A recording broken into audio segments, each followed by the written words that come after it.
How did you get from the beginning to where you are now? Lloyd? Well, I'll tell you, we're celebrating entrepreneurs, of which Mike is a terrific and a fabulously successful entrepreneur. I joined an ongoing concern. But I did, you're right, I grew up in Brooklyn, East New York, Linden Projects, Thomas Jefferson High School. I went to great schools. I came out.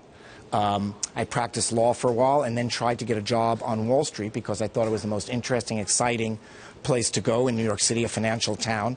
I found I couldn't get a job anywhere.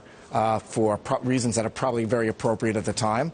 I finally got a job at a commodity trading firm, which is kind of on the lower prestige end of that gradient, and that firm was acquired by Goldman Sachs. That's how I got my job at Goldman Sachs.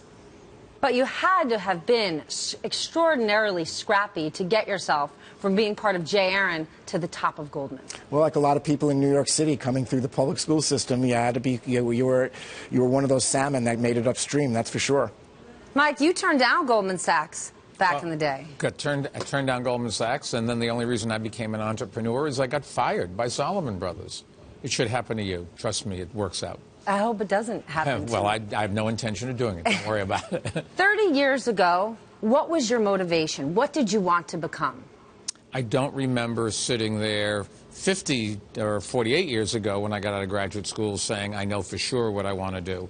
I was supposed to go to Vietnam. At the last minute, they wouldn't take me because of flat feet. A friend of mine said, go to Wall Street, talk to a firm, Goldman Sachs and Salomon Brothers and Hutzler. The guy's name was Steve Fenster. He was a McNamara whiz kid, so he knew something about Wall Street. I said, who are those firms? What do they do? He said, just do it. And both were lucky. I was lucky enough that both offered me a job. I thought I fit in Salomon a little bit better. Went there and had 15 great years. It was fun. It was exciting. I loved New York. And every day was good up to the day I got fired. And even that was interesting.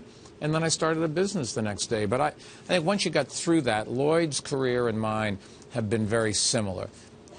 Neither of us are slow, diplomatic, patrician kind of people. We say what's on our mind.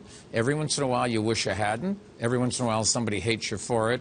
But at least people know when you talk to Lloyd Blankfein, that's what he really means. God, you see right through me. I thought I was patrician. I know that. Lloyd, for you, what did you feel 30 years ago? What did you want to become? Did you walk in and say, I'm going to be CEO of this place? Was that your goal? Let me tell you, to be perfectly honest, and this may disappoint you, I walked in the first day and said, I hope I make it to the second day. Can I fool them? Am I going to believe that, though? You two, well, I was just trying to get by. I don't believe it.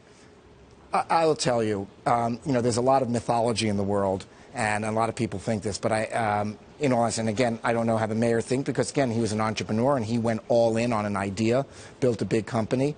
But let's face it, I joined a class of other people who were striving. I knew that the 30 people that started with me, after a year, there'd only be 20. After another year after that, they'd only be 10. And I'm thinking to myself, gee, I hope I can fool them for another week, another month, another year.